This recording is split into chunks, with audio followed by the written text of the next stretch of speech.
Hello, everybody. Hello, YouTube. Hello, art history enthusiasts and visual culture aficionados. It's me again, Miss M, and I'm back with yet another video.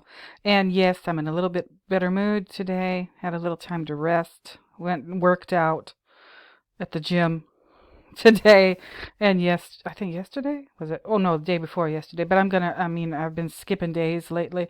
Not every day, but I'm gonna get back in the saddle because I feel better, a little better. Okay, I've been feeling lousy lately. Now I'm starting to feel a little better.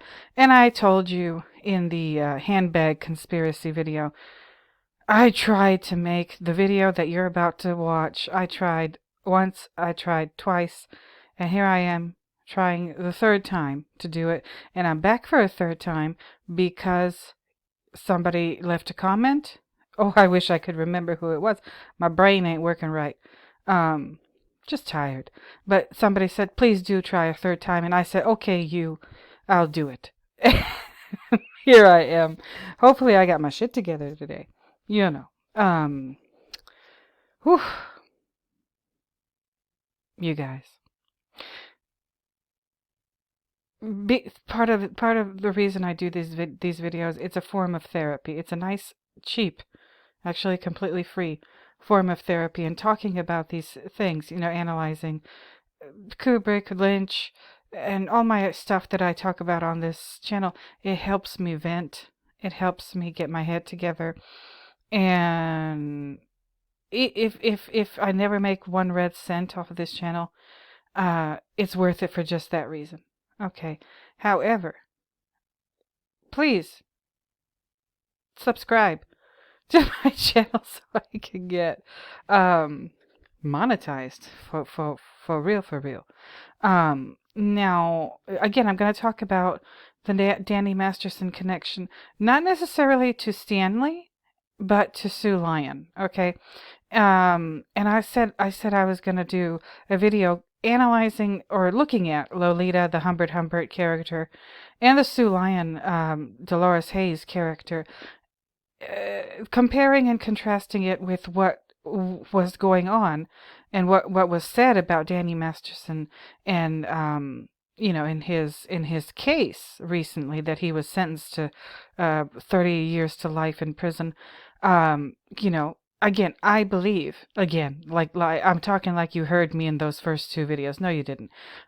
So for y'all, for the first time, I'm telling you, I do believe his accusers. I don't know why and I don't know how. I just do. Okay. Some people might say, oh, well, they took him 20 years to actually get to the point where their cases were heard before a judge and a jury and what have you. You know what?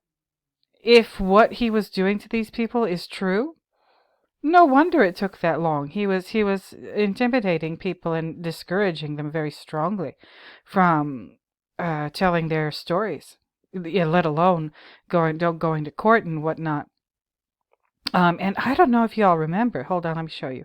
Community page. Like I post songs. People, if you're new here, sometimes I post songs, and I don't know whether or not I've been completely explicit with you about why I post these songs and why I choose the songs that I choose. Yes, I like this music, all of it, basically. Okay, I'm just scrolling down to show you some of my musical selections. What's the latest? Well, that's not a musical selection. That's just me analyzing. The Grinder Man 2 album cover from Nick Cave. But Faith No More, What a Day. Oh, and let me tell you, what a day lately. One of the lyrics in this song is what a day, if you can look it in the face and hold your vomit. I've been feeling just like that lately. This song is for when you're having a lousy day, and they do it so well. Alice by Sisters of Mercy. Barrington Levy, Here I Come. And I put that in the context of, when I was dropping part 18 of Understanding the Shining. Faith No More, The Booyah Tribe, Another Body Murdered. What else do I? It's not just Faith No More. Yes, I love Faith No More, but there's okay. Here, Faith No More again, Kindergarten. Um, but this one, y'all, this is the one that I was looking for. I dropped this. I dropped my little musical selections here. Because yes, I'm a music lover. You can't get through a workout without music. If you're one of those people who can exercise, whether you're doing weights or cardio or whatever, and you don't have some headphones on, I think you need to maybe go talk to somebody. You know, I worry about your mental health. If you can get through an hour-long workout, no music, no talk radio, no nothing. But that's why I love working out so much. It gives me a nice big hour so I can listen to some of my tunes and get my head together. But this song at the drive, Cosmonaut by At the Drive-In. And I say, one of the lyrics from the song is "Here comes the monolith," and I put these songs, and it's kind of like a little game that I'm playing. I'm wondering whether or not any of you will notice or figure out why I put it, in the context of what I discuss on this channel. And they mentioned the monolith. I can't be sure, but I have a sinking feeling that the band or the members of the band who wrote this song we're probably referring to the monolith in 2001, A Space Odyssey, directed by Stanley Kubrick. Now, funny thing is, this is one of my favorite bands. I love their stuff. I love this emotional uh, uh, music, and the lyrics are amazing, and it's emotional. It's kind of depressing even, but it makes you want to dance. It's got a good beat. Um, is good stuff. But the lead singer of this band, Cedric Bixler Zavala, he's married to one of the women who accused Danny Masterson. I think they're even mentioned here. Yeah, here he is, Bixler Zavala. Um, he married the lady. I think her name's Chrissy, who was dating Danny Masterson, or she was his girlfriend, about 20 years ago, and he assaulted her. Um, and apparently people from Scientology, according to this here, I'm not making this up, it's right here, their family pets, I assume their dog, had to be euthanized because somebody fed that dog rat poison. And it wasn't them, it wasn't the family, right? These are the things that Scientology, according to these stories, went the lengths that they went to try and silence Danny Masterson's accusers. Oh, that's diabolical. That's evil. Okay, now what am I doing here and why? Like I said, I thought I was gonna compare Humbert to Danny Masterson and just talk about the whole system surrounding Danny Masterson that basically tacitly approved of his behavior. And the three women who it actually got to the point where it was reviewed by a court, Cedric Bixler Zavala's wife, Chrissy, her case didn't make it to trial, but the other two women did. And they were called Jane Doe 1, Jane Doe 2, Jane Doe 3 in the papers, right? And I was going to talk about like the whole system surrounding Danny Masterson that basically tacitly approved of his horrible behavior. And I was maybe going to, compare that to Humbert. Humbert, like what systems exist in our society that makes people like Humbert possible. I was going to talk about that. But I didn't get a chance because I started researching and I found all kinds of different stuff. Also, no, that's not it. Shit, hold on. Here we are. This is a TikToker that I follow, that I love her videos. And this is one of the ones that I recently watched. Her name is, well, her I think her real name, her government name, is Brandis Bradley, but her TikTok screen name is Makeup Artist at Law. She is a criminal defense attorney. She makes awesome videos. She's funny as hell. She's a complete hoot, totally darling. That's why I watch her videos. I think she's a lot of fun. And she's commented about the Danny Masterson trial, and she's in this TikTok that I have here for you to look at. She's responding to one of her commenters that said, but the evidence had to be condemning if Danny Masterson got 30 years to life, right? And I'm going to put this in the description. You can hear for yourself what Brandis Bradley has to say about that. And she said, no. You know, again, this is somebody who works in that field. That's her career. That's her profession. And she says, oh, no, no. There are plenty of people who have spent decades in prison for crimes they didn't commit, and they were exonerated years later by DNA evidence. And she talks about one case in here where a man was sentenced to 400 years. I didn't even know that kind of sentencing was possible, but I guess so. 400 years in prison for something that DNA evidence later, much, much later, after he had been in prison all those years, DNA evidence proved that he didn't do. So now, Bradley, she doesn't, she's not defending Danny Masterson, and neither am I. Absolutely not. But she's using this as an example of, yeah, the legal system is flawed. Things like that do happen. And she talked about the character reference letters written by all those friends and whatever of his, like Ashton Kutcher and his wife Mila Kunis. And in those letters, they said that Danny Masterson was this awesome guy, and they had known him for 25 years. And even though he's accused of doing what he's doing, he's done other great things, and he's got a great moral character, according to them, according to these friends of his. And Brandis made a good commentary on that too, in a different TikTok, not the one that you see here. She said, look, y'all, she has a beautiful Southern accent. And she says, look, if Danny Master, I think she's addressing Ashton and Mila Kutcher, directly. She says, look, if your friend has this great moral character, like you say, then he would have never asked you to write those letters, 'cause he knows more than anybody how much that could and would and obviously has hurt their career and public image. She has a great point. And she said in that video, that now Ashton and Kutcher and Mila Kunis are trying to do damage control and mop up the mess that they made, both with writing that letter and then the apology video where they insult everybody's intelligence. And she said, look, you cannot ride two horses with one ass. Okay. And that's what they're trying to, Ashton Kutcher and Mila Kunis are trying to do that. She's right. And this whole thing is insulting our intelligence. And again, Danny Masterson is just not a good guy. He isn't. Like, I wasn't there when these things happened, but something is telling me, yes, he did this to these women, and he's capable of doing this kind of thing to these women. And the signs were there all along that there was something wrong with this man, and maybe he's mentally ill, or maybe he's just a violent sociopath, or whatever, right?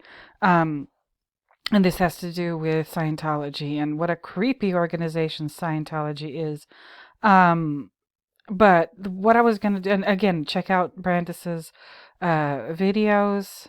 I'll put this particular one in the description if you want to hear what she has to say. She's just marvelous. But I started researching. I was going to compare Danny Masterson to Humbert and his Danny Masterson situation and everything that we know about. I was going to compare it to Lolita, because Lolita is about abuse too, like horrible, heinous, diabolical abuse. And I might do that video one day, but the video that I tried once, twice, and now here we are the third time to make, no. I went down the rabbit hole. I discovered all kinds of stuff, and it's connected, unfortunately, through no fault of his own. It's connected to Stanley Kubrick. And here we go again. People are trying to make Stanley Kubrick out to be a goddamn misogynist. I'm sick and tired of it. And he's a misogynist because somebody in his orbit, all the way back in the early 60s when he was making Lolita, is now being accused of doing something heinous too, to Lyon. All right, and somehow, like I'm gonna leave this in the description for you.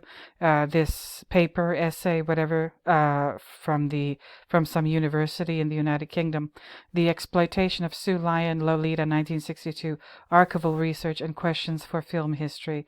This person goes in and says that, because the environment that Stanley Kubrick created made it possible for the producer of Lolita, James Harris, to allegedly, none of this has been proven, it's just hearsay, and not even by Sue Lyon herself, but by people who claim to be friends of hers, that the producer of Lolita, James Harris, was, again, YouTube.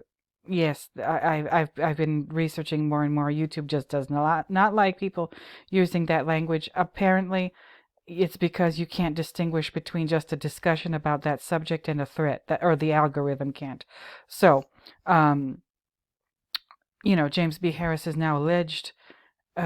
People are claiming that he had an inappropriate relationship with Sue Lyon when she was a teenager.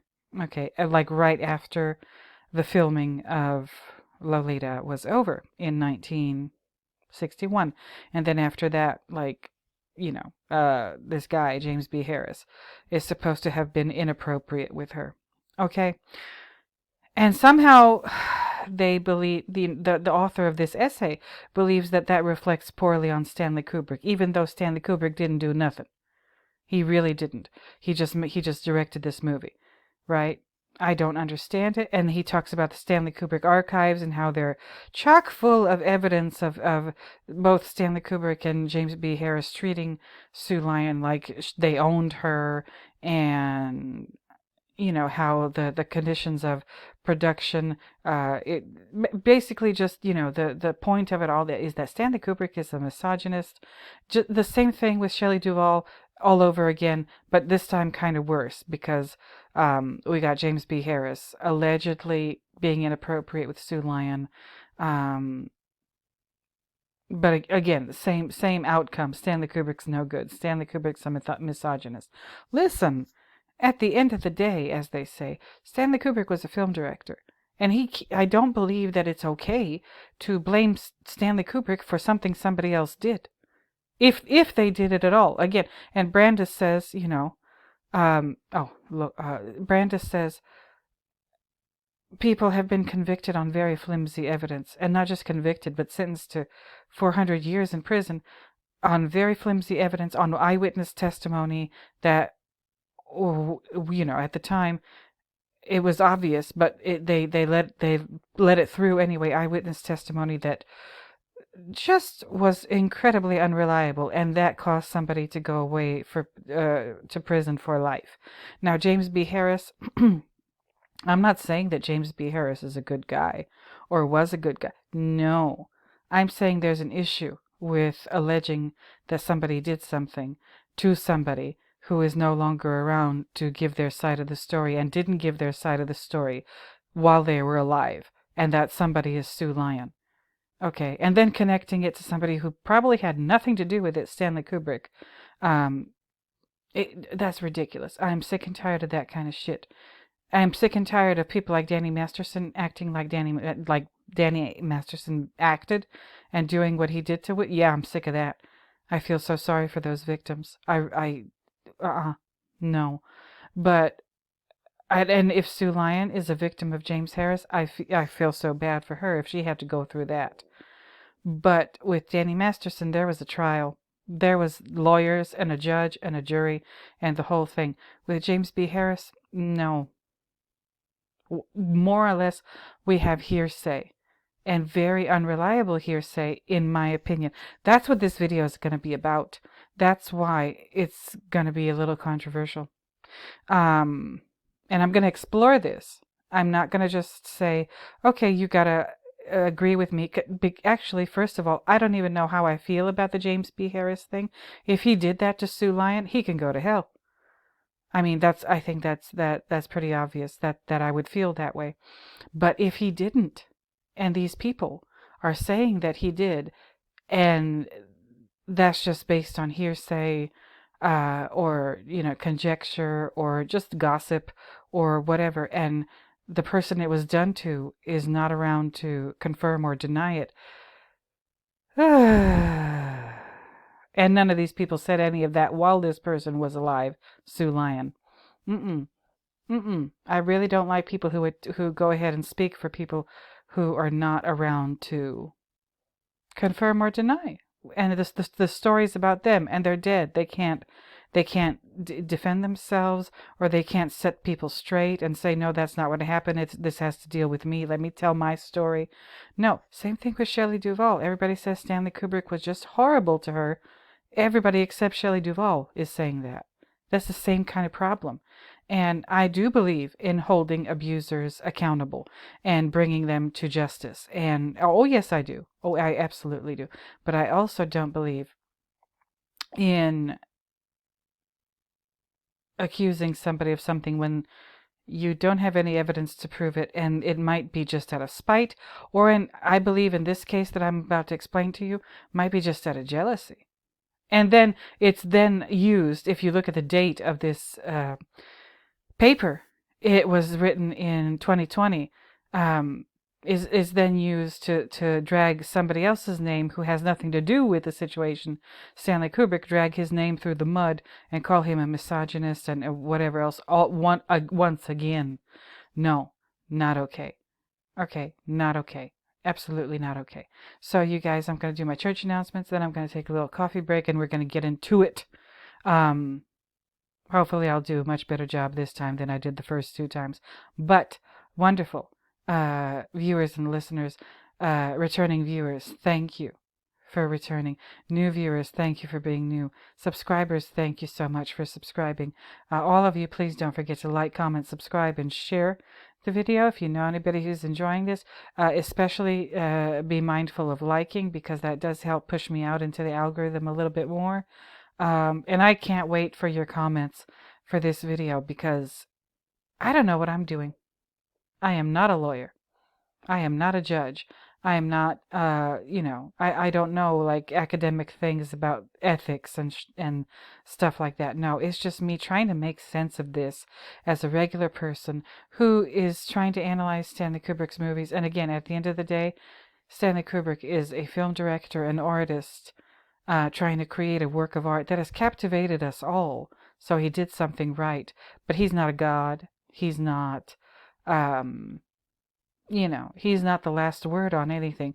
But, we're intrigued by his movies because something is there that we believe can shed light on all kinds of conditions and situations in life, whether they're political, economic, social, or whatever.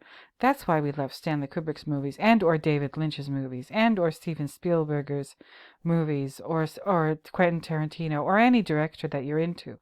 You believe that if you read it or you look at it enough times, you will solve some condition of being human that analyzing that work of art, in this case movies, will make clear to you if you just figure out how to do it right.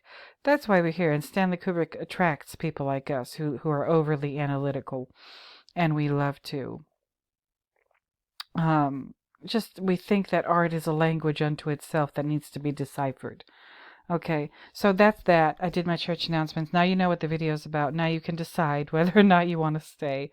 And y'all, if you haven't already, it would be about time to fire up the percolator and get your little cookies or muffins or croissants or whatever. Or if you're not into any of those things, go get some peanuts, some macadamia nuts. Those are extremely good for you. Lots of potassium and magnesium. Anything. So let me go get a little sip of coffee for myself and let me get into it. I'll try to make this as brief as possible, although I don't know if I'll succeed. There's a lot of shit going on here. I'll try to just hit the most important points, and then, of course, I leave all of these articles and what have you in the description, so you could research this on your own and look with your own eyes what I read and see if you see the same thing, or maybe you interpret it differently. It's up to you. But anyway, let me go get a cup of coffee and we will get right on into it. Be right back. All right, I'm back. And hopefully by now you've gotten your coffee and coffee paraphernalia together. Okay. So what is the point of the video that I'm about to make? In 2020, and as you'll see in this essay by this person, if you read it, and this article called The Dark Side of Lolita on Airmail magazine. If you read it, you're going to have to register with your email address if you want to read this. As well as this article from Inside Hook that references the Airmail article, you will see what's going on. Okay, basically what's going on, what is the reason why I'm making this video. I started off with Danny Masterson, okay, and his stuff lately. Now, Danny Masterson is married, soon to be divorced, I guess, from Bijou Phillips. Okay, Bijou Phillips is the daughter of John Phillips, of the Mamas and the Papas, the founder of the band. John Phillips was married to a woman named Michelle Phillips. Michelle Phillips was his second wife, and he has another daughter. He's got a couple of daughters from like all different women. Mackenzie Phillips. Mackenzie Phillips accused, posthumously, but accused her father, John Phillips, of, again, I'll use language that won't get me in trouble. She accused her father of being extremely inappropriate with her throughout basically her whole life. Okay, and her family members, her relatives, her siblings, half siblings from John Phillips's other marriages, China Phillips, Michelle's daughter, and this one, Bijou Phillips, John Phillips's daughter with a woman named Genevieve Waite. Bijou Phillips and China Phillips went on record and said, yeah, they believe Mackenzie. They believe. I'm not saying Bijou Phillips is a good person, no, but she did go on record, I believe, and say yes, that she does believe Mackenzie's allegations against their late father. But the person who said that they didn't believe Mackenzie was Michelle Phillips, his second wife, and the first wife was Mackenzie's mother, whose name I can't recall. Now, okay, what the hell does this have to do with Lolita and Sue Lyon? If you're wondering, where was I? Excuse me.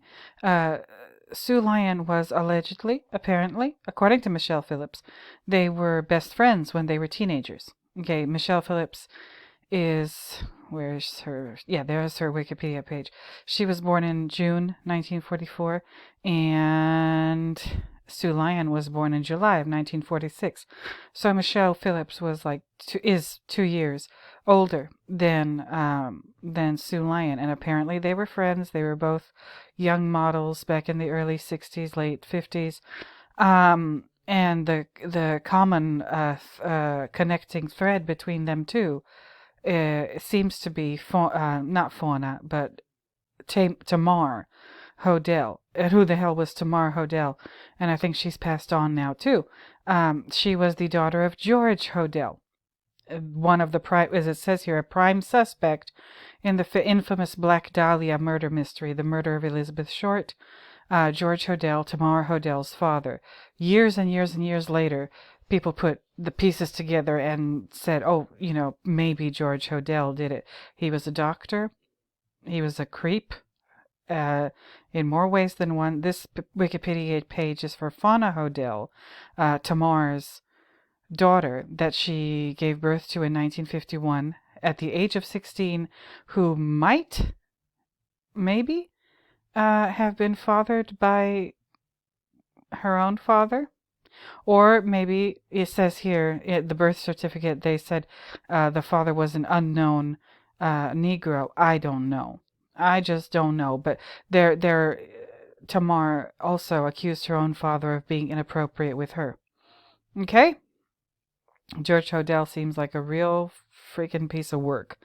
Let's just put it that way. Now, Michelle Phillips was besties with Sue Lyon back in the day, and she was also besties with Fauna's mother, Tamar Hodel, George Hodel's daughter, okay, who accused him of being extremely inappropriate with her. Now, James B. Harris, He's still alive. Michelle Phillips is the one saying that James B. Harris was inappropriate with Sue Lyon right after the end of the filming of Lolita. Okay. Now, now I was going to go over this article, but it kind of like it doesn't fit in with this video anymore, so I'm just going to get rid of that. And let's get into why none of this makes any sense to me.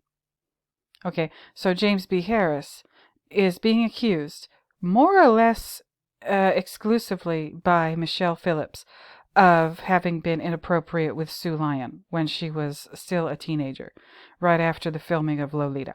Okay, and what I was saying, what Brandis is saying here, people have been convicted on very flimsy evidence and been sentenced to centuries in prison based on really bad eyewitness testimony that probably shouldn't have ever been admitted as evidence in the trial.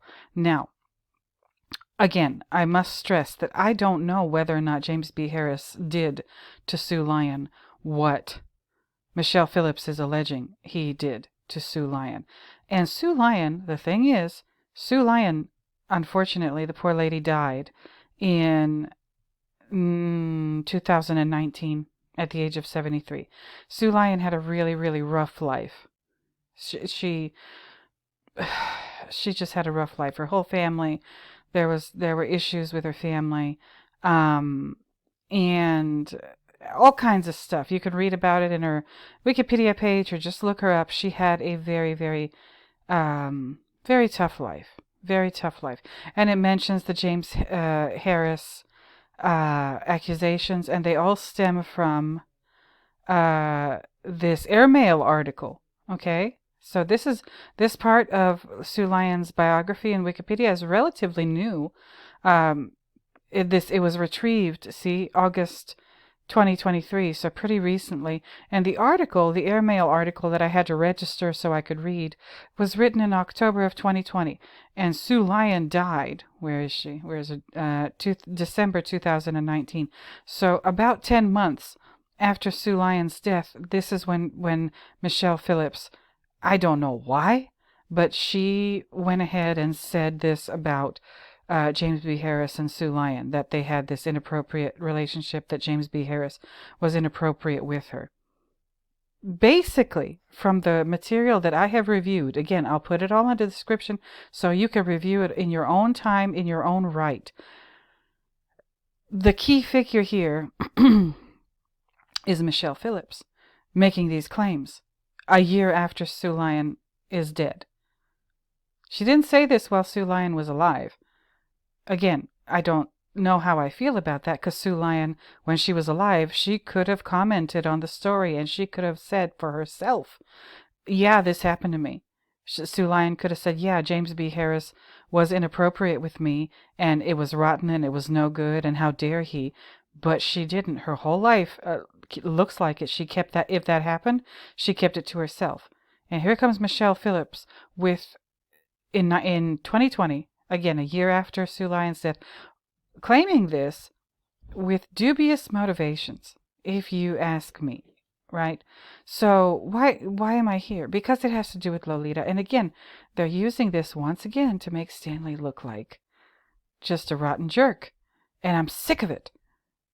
If this happened with Harris and Sue Lyon, okay, that's terrible.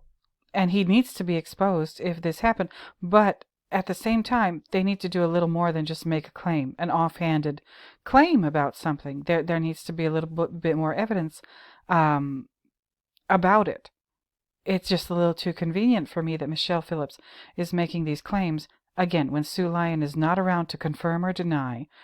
And at the same time, Michelle Phillips is somebody who doesn't believe an accuser in her own family accusing not a man she's married to, but a man she was married to, her ex-husband, John Phillips. So Michelle Phillips is not willing to believe Mackenzie Phillips, who is talking straight from her own experience. And she's alive. She's the one involved in it, and she is the one who experienced the abuse from her father. Michelle Phillips is not prepared to believe Mackenzie, but she's prepared to speak for somebody who is not around to confirm or deny what Michelle Phillips is saying. To me, that's very suspicious. Now, let me get into it. Let me explain to you why I'm doubtful of what Michelle Phillips says. But again, at the same time, I can't say one way or another whether or not I really believe that what Michelle Phillips is saying actually happened, because I have no way to prove it either way. I'm just saying that Michelle Phillips is really rotten of her to do this to her alleged friend when the friend is no longer alive to speak for herself. You all tell me whether or not you believe. If Sue Lyon wanted to keep it to herself, if this happened and she wanted to keep it to herself, she probably wanted to keep it to herself for a reason. Now, Sue Lyon apparently she was surrounded by a lot of creepy people, a lot of very seems like awful people her whole life. So this very well might have happened with James Harris. I don't know. Again, I'm not questioning Sue Lyon because, again, she didn't talk about this when she was alive. The most Sue Lyon said while she was alive is this quote that they have here in the beginning of this airmail article, where she says, my destruction as a person dates from that movie, Lolita. Exposed me to temptations no girl of that age should undergo. I defy any pretty girl who is rocketed to stardom at 14 in a sex nymphette role to stay on a level path thereafter, and that's as much detail as she gave. People have been, ever since Sue Lyon said this, people have been speculating, like, what did she mean? Who is she talking about? Was she abused? Okay, who abused her? She didn't go so far as to name names. She just made this statement. Now here comes Michelle Phillips saying who it was, as far as Lolita is concerned. But Michelle Phillips doesn't want to talk about other people in Sue Lyon's life who messed her up, possibly even including her. Even including Michelle Phillips and the company she kept, and her weird, creepy life and the creepy people surrounding her, including her ex-husband John Phillips, including her own father, including Tamar Hodel, and, etc., etc. So Inside Hook says revising the tragic life, not revising, no. Revisiting the tragic life of Lolita star Sue Lyon, a haunting look at cinematic history. And here she is at the premiere of the film with Peter Sellers. Okay, I'm not going to read through this thing. That's why my videos tend to be quite long, because I read through stuff, and that takes time.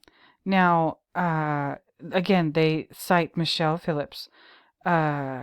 Says, according to Lyon's friend Michelle Phillips, yes, the musician. I think musician is a stretch, but whatever. It is there, according to Michelle Phillips, on the set of Lolita. It was there that she began a relationship. Look, if this was this old dude just taking advantage of her, that's not a relationship. That's predation. Okay, but it was there that she, Sue Lyon, began a relationship with Lolita producer James Harris. If events happened as Phillips describes them to me, and the author of the article, even with this sentence, is questioning the reliability of Michelle Phillips. She said, if events happened as Michelle Phillips described them to me, Weinman writes, Lyon would have been 14 to Harris's 32. Okay? The age of consent in England was 16 then. In California, it was 18. Okay, Lyon died in 2019. And you have to look at, it has a link to the airmail article, which I clicked and I registered so I could read this whole thing, and I read the whole thing. I'm still not convinced that Michelle Phillips is telling the truth, or if she is telling the truth, she's not doing it for a good reason. She's not doing it to, for in memory of her late friend, to expose the person who hurt her late friend. No, Michelle Phillips just seems like a rotten person to me.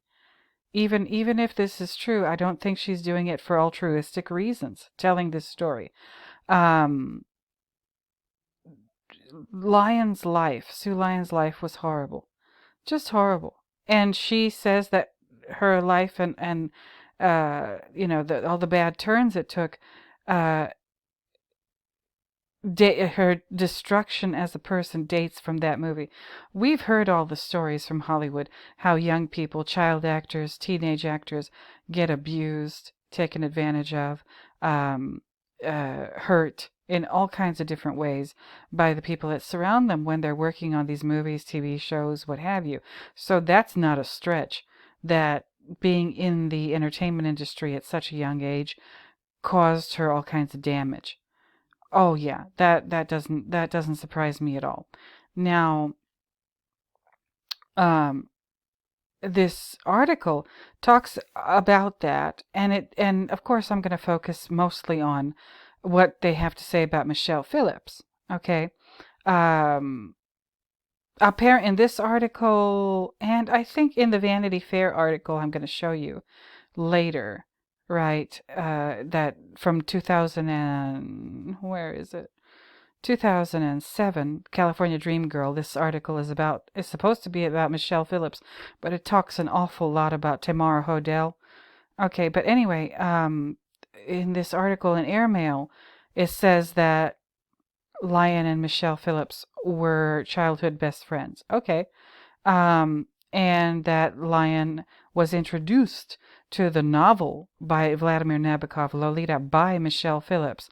In this article, it says it was, Michelle Phillips who gave it to her, and Sue Lyons' mother had a fit and told Michelle Phillips, take that trash back home, don't show my daughter this kind of material, Lolita, the novel. In the Vanity Fair article, it says that it's both Tamar and Michelle Phillips that introduced Lyon to the novel Lolita. I don't believe either of them because Sue Lyon, in her own words, in this Wikipedia page, it says that, where is it? Hold on. Yeah, so it says even in Sue Lyon's biography in Wikipedia that, and it mentions Michelle Phillips. So Michelle Phillips has inserted herself into Sue Lyons's biography like pretty hardcore. It says here, according to Phillips, she shared the controversial novel Lolita with Lyon in 1960, the year before she auditioned for the part. Okay, again, this is from the Vanity Fair article. But in a 1962 interview with German TV, that's the year that the movie was released, in that interview, as part of the film's promotion, Lyon said that she and her mother had read it and discussed the novel after she was cast in the part. So who am I going to believe here? Who do you believe in this situation? You believe Michelle Phillips or Sue Lyon? Now, these two statements very, very starkly contradict each other. Okay, and then it says, in the year after Lyons' death, Phillips alleged that her friend had lost her virginity to Lolita producer James B. Harris. Okay, and whoever wrote this, whether it's this article or even the Airmail article, they seem to be doubting, Michelle Phillips's reliability as a source of information because they qualify what they say here, and they say in the year after Lyon's death, meaning Phillips didn't say this while Lyon was alive. That, again, is very suspicious. But again, doesn't mean it didn't happen. But it's still suspicious that Michelle Phillips held on to that information right up until Sue Lyons died. She could have said it when Sue Lyons was alive if she wanted to help her friend and expose her abusers, but she didn't. So for whatever reason, her abuser is still alive, if he abused her. James B. Harris is still alive, and he's in his 90s, but he's alive. Sue Lyons is not. So who is Michelle Phillips helping by saying this now that Sue Lyons is dead? She's not helping Sue Lyons. Sue Lyons is dead. Is she helping James B. Harris? Is she helping somebody else? Has she been directed to tell this story now that Sue Lyon is not around to confirm or deny Michelle Phillips' statements? I don't know. But that's something that I'm keeping in mind when I read all of this. What else do we have here? Again, Sue Lyon had a difficult life. She was married and divorced 5 times. Her parents, not her parents, but like her brother, I think, took his own life. Her mother, I think, also had mental health issues, and she was dealt a really bad hand in life. Okay, her first husband that she was married to was a man named Hampton Fancher, and he is the screenwriter for Blade Runner. Okay, um, Hampton Fancher is quoted in the Airmail article as well. They asked him about it. So Michelle Phillips made this statement. She says that she's the one who introduced uh, Sue Lyon to the novel Lolita. Okay. Um, says she and Lyon never finished reading Nabokov's novel. Whatever. And then a week later, after they were playing Monopoly together, Sue Lyon burst in and said, "Oh, you're never going to believe this, but I just got a starring role in a movie. It was Lolita." The girls broke into hysterics. Okay, whatever. Now, again, Lyon got the part 2 months after her 14th birthday. Apparently, that was 2 months after her 14th birthday. Now, Sue Lyons' year of birth is 1946. Okay, 46 and 14. That is the year 1960. So she turned 14 in July of 1960. She got the part July, August, September of 1960. Okay. And it says here, Lyon got the part 2 months after her 14th birthday. That would be September 1960. She flew to London in the fall of 1960 for filming, which lasted well into the spring of 1961. Largely, she kept to herself, by Kubrick and Harris's design. Okay. They didn't want the paparazzi finding out a thing about her, but the photographers were not deterred, and one British newspaper stalked Lyon as she shopped for groceries. Okay. So it became obvious to me that Stanley Kubrick wanted her to be, isolated. He didn't want everybody to have access to her for whatever reason. I don't know. Was he protecting her, or did he view her as his property, as this essay claims? I don't know. And then when Lyon came home to Los Angeles, Phillips, who would move to San Francisco and marry folk musician John Phillips the following year. By the way, she was 17 years old when she did this. It says here the Airmail article says that Phillips was 4 years older than Lyon. No, she wasn't. No, she isn't. She's 2 years older than Lyon. She found her friend completely changed, and then Lyon revealed her secret. She'd lost her virginity to James Harris, the producer. Phillips was shocked. I saw a picture of him. He looked like her grandfather. Okay. And Phillips is not the only one who is making this claim. It's also the best man at her wedding to the Blade Runner screenwriter Hampton Fancher. This guy named Jim Maxwell, who was best man at the wedding, said that Sue Lyon told him unprompted that there was a relationship between her and the Lolita producer, and that Lyon told him Harris was her first lover. Like, why would you tell even if it's your husband's friend who's the best man, like, why would you just tell him that? I mean, I don't know. People do all kinds of things, but why the hell would you just tell your husband's or your boyfriend's friend, "Oh yeah, like I lost my virginity to some old guy"? No, maybe she might tell Michelle Phillips, like, that's a female, and that's her friend. But the best man, I don't know about that. I really don't know. Um. And Maxwell said he found out in the summer of 1965. Wait a minute. They got married in 1963, and then they got divorced in 1965, her and Fancher. So if Maxwell said he found out in the summer of 1965, that's when the marriage was on its way to divorce court. So I don't know. It was Maxwell's impression that Harris took up with Lyon sexually sometime in the summer of 1962. But it says up here that filming for Lolita ended in 1961, and when Lyon came home to Los Angeles, presumably in 1961, that's when Lyon told Michelle that she lost her virginity to James Harris. Do you see why I'm having trouble believing these people? Unfortunately, I can read.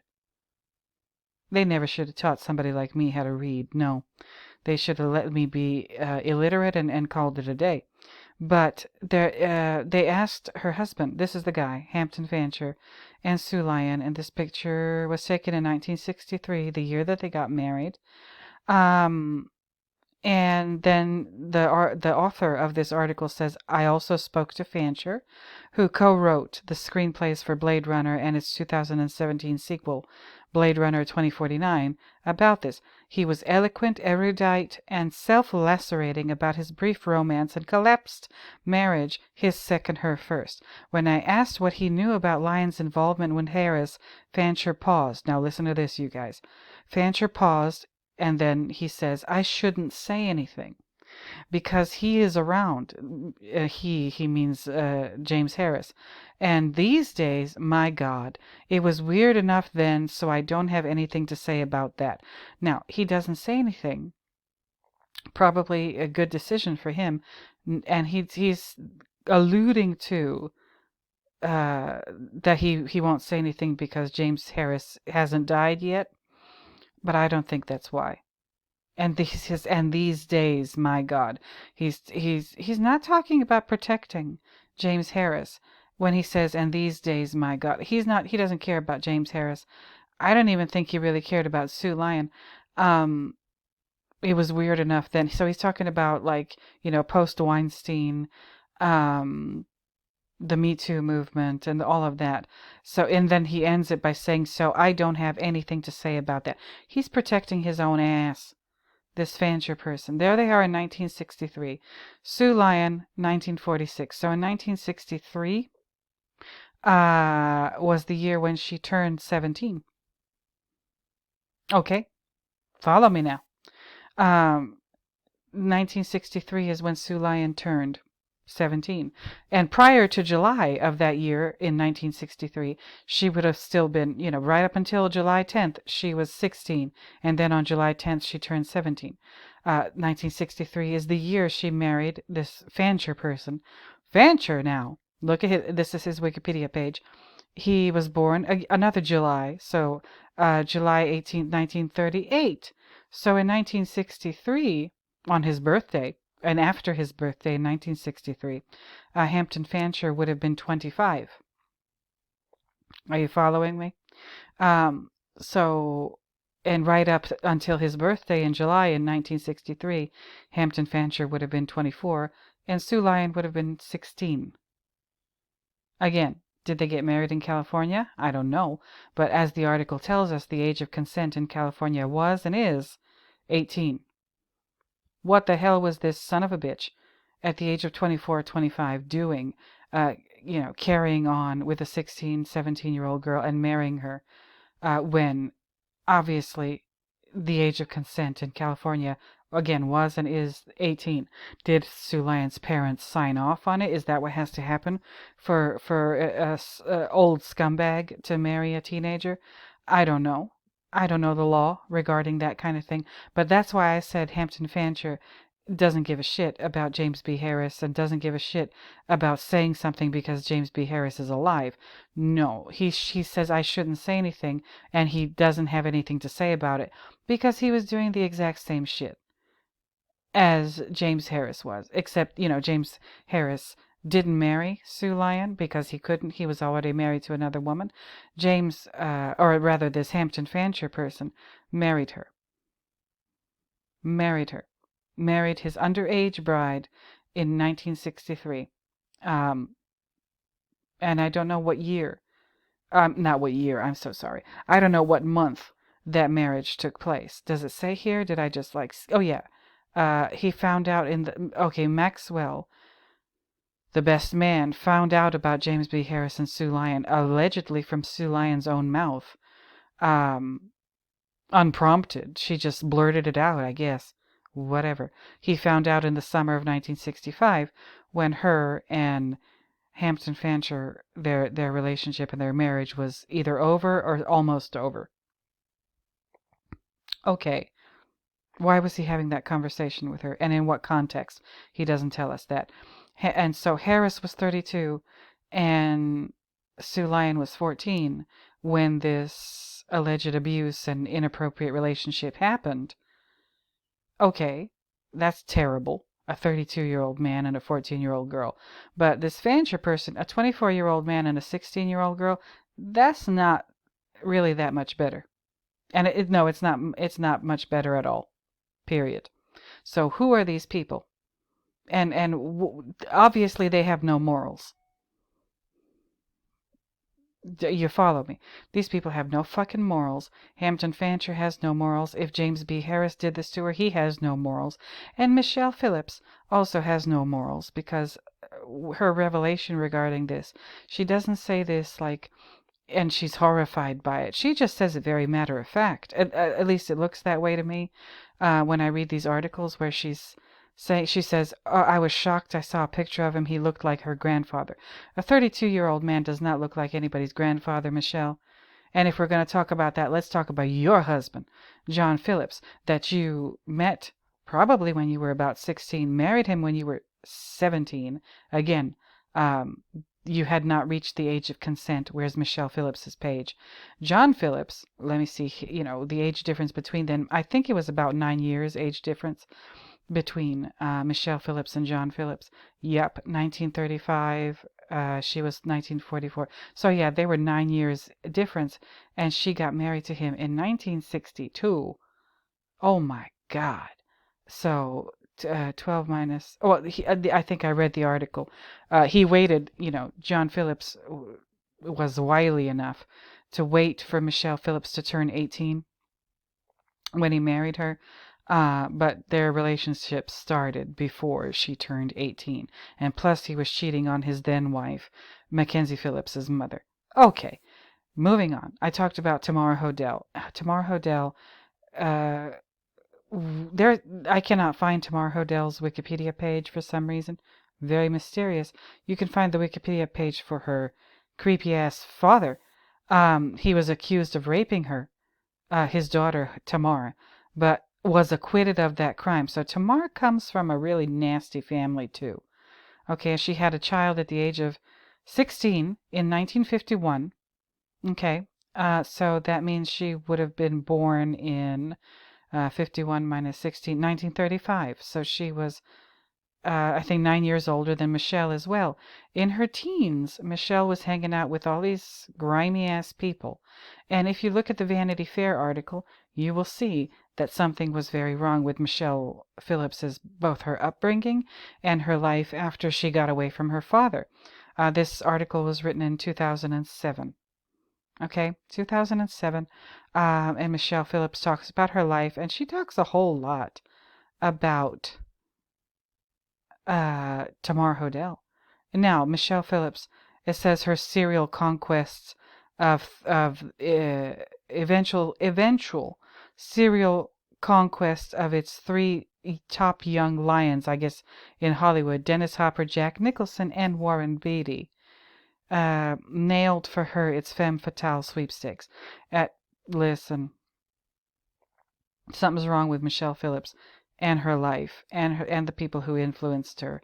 And it looks to me like Michelle Phillips has internalized not just the abuse that was done to her by putting her in this environment at such a young age and being used and abused by all these older men, but she internalized the abuse and the attitudes of her abusers. Again, Mackenzie Phillips said flat out that John Phillips did what he did to her, and Michelle Phillips doesn't believe her. Her daughter and her stepdaughter do, but Michelle Phillips herself refuses to even acknowledge the possibility that could have happened. To me, that's wrong. That's really terribly wrong. Now, this woman is talking about Sue Lyon. Sue Lyon is not around to confirm or deny the story. But if you read this Vanity Fair article, especially the part about Tamar Hodel, you're going to see something creepy as hell. Okay? Her father was a movie production assistant and self-taught intellectual, whatever the hell that means. She and her older sister, uh, whatever, her mother died when she was young, and she was about 5 years old. The father took them to Mexico for several years. Doesn't say why. Doesn't say why. Then came back to LA with them. Um, He was a country. Wait a minute. And then back to L.A. There as a county probation officer who smoked pot and never made a secret of his love affairs. He would eventually marry 5 more times.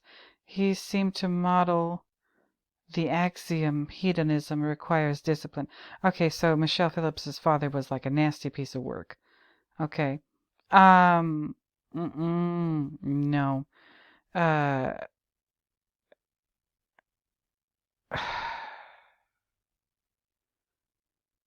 whatever. So then, at the age of 13,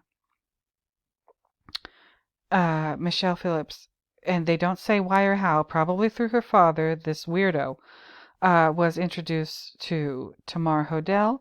For some reason, at the age of 13, Michelle, at the time her name was Gilliam, walked through Tamar Hodel's porch into a room decorated all in lavender and beheld a sultry Kim Novak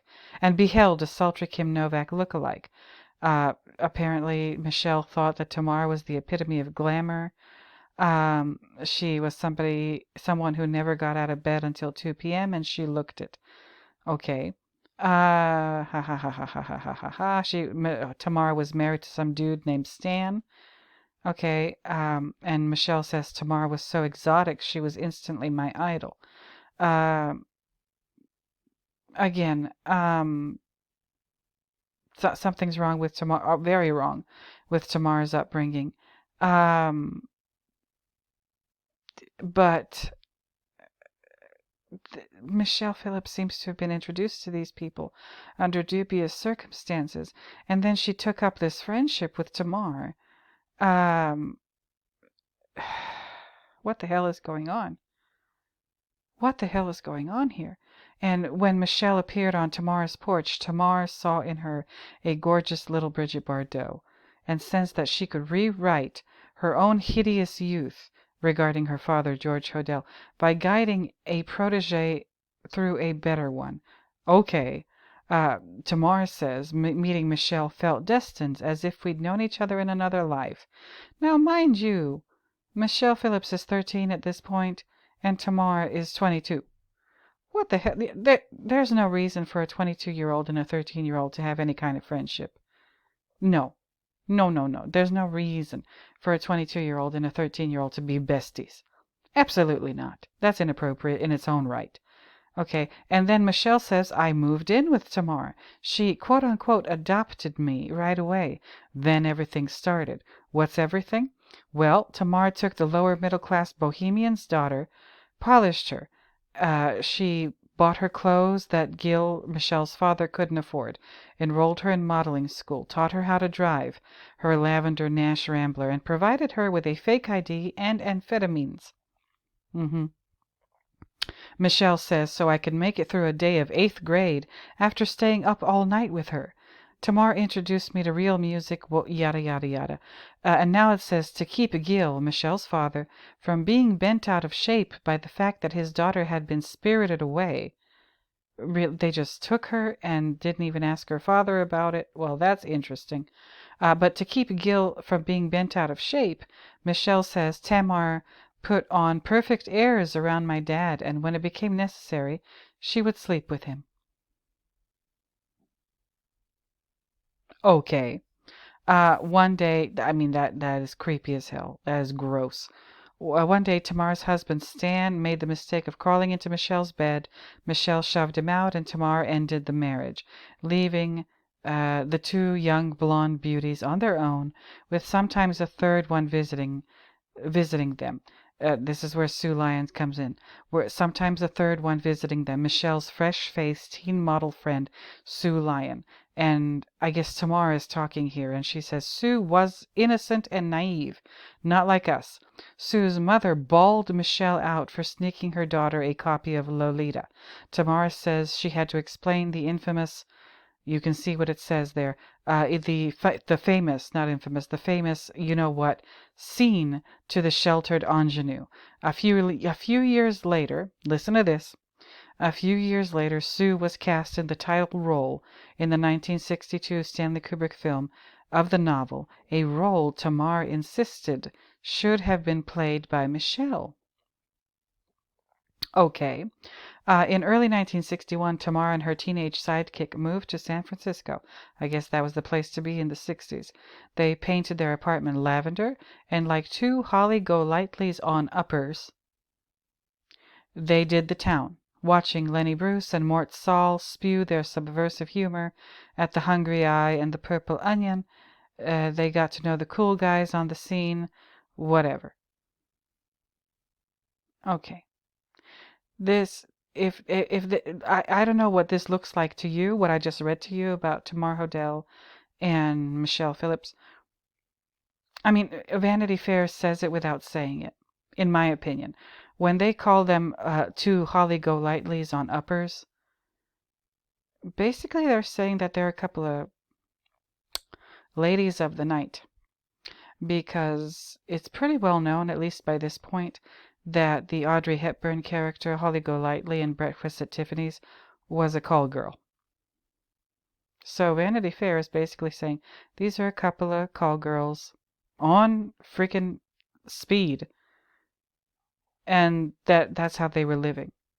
Now, what it looks to me like is that Tamar was grooming Michelle Phillips, and Tamar might even have been turning out Michelle Phillips when she was a teenager, when she from the ages of 13 to 17, like maybe it finally ended when she married John Phillips. I don't know, but it looks like that's what was going on. And now sometimes they were joined by what it says, a third one visiting them, Michelle's fresh-faced teen model friend Sue Lyon. Okay, Sue Lyon was 2 years younger than Michelle. Okay. In early 61. So 61, if Michelle Phillips was born, oh my God, hold on. Michelle Phillips was born in 1944. So in 1961, oh, I'm not good at math. In 1961, she would have been 17. That's when they moved to San Francisco. So all of this happened, with Sue Lyon and the story about Sue Lyon's mother getting mad about Michelle Phillips giving Sue Lyon a copy of Lolita. That would have happened before 1961, I assume. In 1960 is when she got cast for the role. So Michelle Phillips would have been about what? Hold on, I gotta check again. 1960. Ha ha ha ha. So about 15 turning 16. Okay. And that would have made, if Sue Lyon is 2 years younger than her, 15 turning 16. So Sue Lyon would have been 13 turning 14. Okay. Were they trying to, if Tamar was doing what I think she was doing, grooming Michelle Phillips, and maybe even that, like, they were a couple of Holly Golightly's on speed in San Francisco, were they trying to recruit, was Tamar also trying to recruit Sue Lyon? Again, this is my opinion based on what I'm reading here. I don't know whether or not I'm right. Y'all let me know in the comments if you see what I see. Okay, but this is the woman who's lived this kind of life with these kind of influences and these kind of people. First of all, her crazy daddy, that father that Tamar slept with to, get him to shut up about her taking Michelle, his daughter, away from him and doing God knows what, like grooming her, turning her out. Again, that's my opinion, but God knows what. That's not okay. And then she marries this creep, John Phillips, at the age of 18, but she started going out with him at age 17 when she was underage. And then John Phillips, Mackenzie is saying that John Phillips was extremely inappropriate with her like her whole life. But Michelle Phillips doesn't believe that, but she's here telling us that, not in this article, mind you, in this Vanity Fair article from 2007, Michelle Phillips, I don't think she mentions at all in 2007 that Sue Lyon had an inappropriate relationship with James Harris. No, she saved that for after Sue Lyon died in 2020, a year after Sue Lyon died, in this Airmail article. And all this shit from this essay and all of the other speculation about, again, this happened, they make it look like or sound like this happened under Stanley Kubrick's watch when it didn't. If James Harris and Sue Lyon had an inappropriate relationship, it happened after filming was over, and how much Stanley Kubrick knew, if he knew anything, that simply isn't explained, or even they can't find evidence indicating that Stanley Kubrick knew anything about it. But somehow Stanley Kubrick is somehow his fault anyway, and he's a misogynist, and the conditions of filming led to that, or he was a friend and collaborator with James Harris, and that means that he must be exactly like James. No, that's not what it means. No, that's not what it means. Just like the Shelley Duvall thing, and Stephen King flapping his big ass mouth about The Shining being a misogynist movie and the Wendy character being a misogynist character. That doesn't make it so. Just because it's somebody's opinion. Okay, and even if he was associated with James B. Harris, that doesn't mean he is James B. Harris. All right, that's what I'm talking about here. And I think I'm pretty much done with it for now. I've explained everything I wanted to explain to you. All of the different players, all of the different relationships, their birthdays and how old these people were at the time. And again, the Vanity Fair article, it quotes Tamar Hodel as very clearly saying that she believes that the Lolita role, it says here, a role Tamar insisted should have been played by Michelle. So you can't tell me that Michelle might not still be bitter about not getting that part all these years later. Why would Tamar say that? Did Michelle audition and then, not get the role? Obviously, she didn't get the role because Sue Lyon got the role, and Sue Lyon allegedly, her friend, got the role. Is Michelle Phillips still all these years later pissed off about that?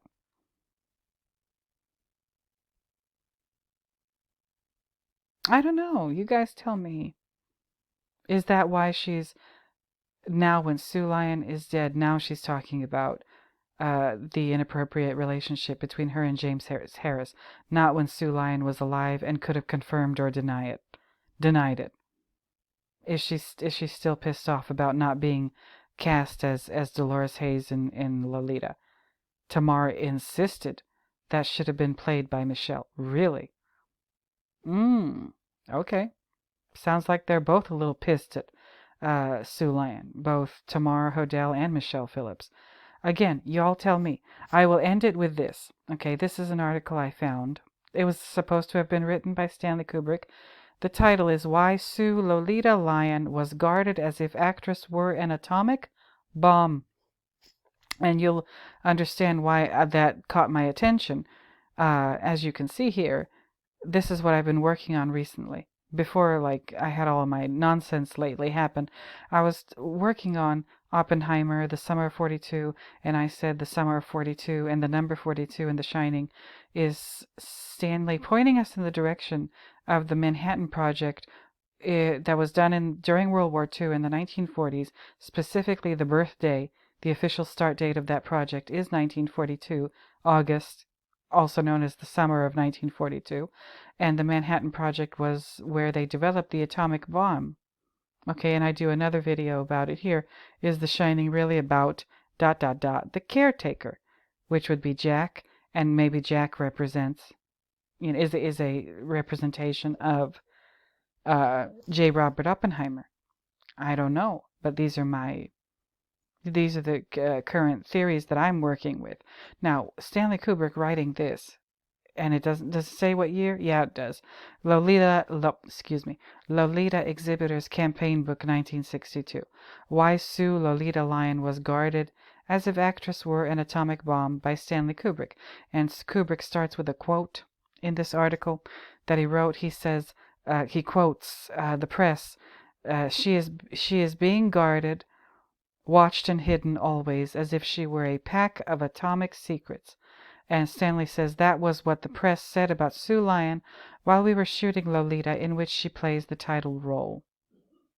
Okay?